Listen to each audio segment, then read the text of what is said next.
up, YouTube? It's your boy Brent, and welcome to Sneakers and Shots, coming to you from the isolation chamber.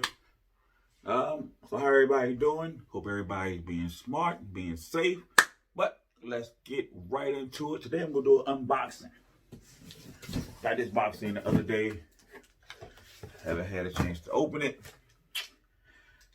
I've only seen these shoes on videos and pictures, so I haven't had a chance to see them in hand or in person. So if y'all already seen them, then but this is my first time seeing this shoe in person.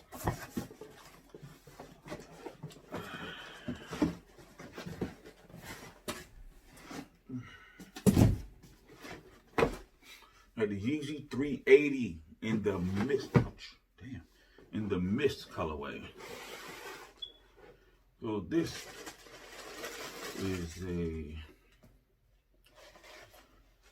is probably one of the most unique pairs of shoes I've ever had on my channel.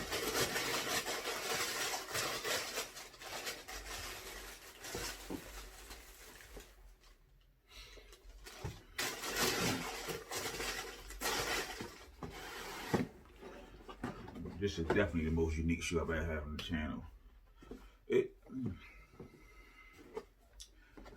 I honestly don't know what it brings me into mind of, but as you can see here, I believe this stripe on it is translucent. That stripe is translucent. I guess y'all who've seen these before, I guess that the alien colorway would know more about this than I have, because this is literally my first time seeing one in person. It has the boost. The upper feels a little, the upper is definitely more stiff than the 350s. But they got this nice padding on the heel. Ooh, can we get it? Can we get it? Yeah, there we go. Got this nice padding on the heel that I think it's gonna feel really good. Something about this shoe that throws me off, and I know I probably get crucified for this, but it kind of puts me in the mind of those damn Sketcher shape ups. You know, that's like no offense to Yeezy and the legion of fans of Yeezy products. It just kind of looks like, if I wear these, I'm gonna have a toned rear end. I don't know. It gives me that shape up kind of vibe because of the contour of the sole. Now maybe of course it don't rock like the shape ups claim they did, but it just gives me that vibe. These are non-reflective, of course. I think every pair of the Alien was reflective. I think these would be nice if they're reflective. This colorway is kind of a grayish, light brownish. It is hard to call what color this actually is. It's a hard call. Let's see something. Let's see. I got a size. Okay, I'm in a size 11. Like some shoes, I'm a 10.5. Some shoes, I'm an 11. Let me take my Crocs off. Let's see how these fit. Are they true to size, or should you go a half a size up? I think with my 350s, I was able to wear a 10.5.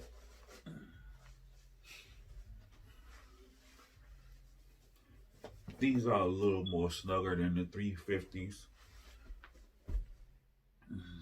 So I would say you probably want to go a half a size up with these. If you wear 10.5, I would go an 11.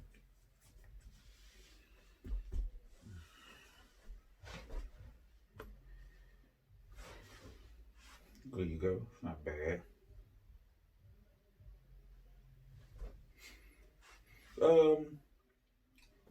Actually, they feel pretty good. The upper is nice and stretchy, so it feels pretty good on the foot. And that padding in the back, actually, pretty comfortable on my heel. So, guess I really don't have any complaint about that. Maybe I'll do an on-foot review of this, but this is what we got so far. I'm not as limber. Here we go. I just wanted to see how it fit. All in all, it's not bad. I wouldn't put it on my top shoes that my top must-haves. But it's a nice shoe to have in your collection. I don't think I'll be purchasing any other colorways of this particular model. So I think this is gonna be a one and done with these. I don't know. Leave your opinions below in the comments if this one of your favorite shoes, or if it's something you like, you're gonna pass on. It was pretty easy to cop it. So I think either the popularity of this shoe has fallen, or because of all of this COVID-19 madness, people are starting to conserve more of their money and not spending on a bunch of frivolous things. Which, that's what I should be doing too, probably. Anyway, you can follow me at Brent Portia on Twitter and Brent_Portia on Instagram. Hit that like and subscribe. See you in a couple of days. I'll be shooting another video. So I got a few things I haven't showed yet. So I got another video that I'll be shooting soon to upload it on my page. So thanks for watching. See you next time. Peace. BG Lager jaw, smoking out the jaw. You done lost your mom.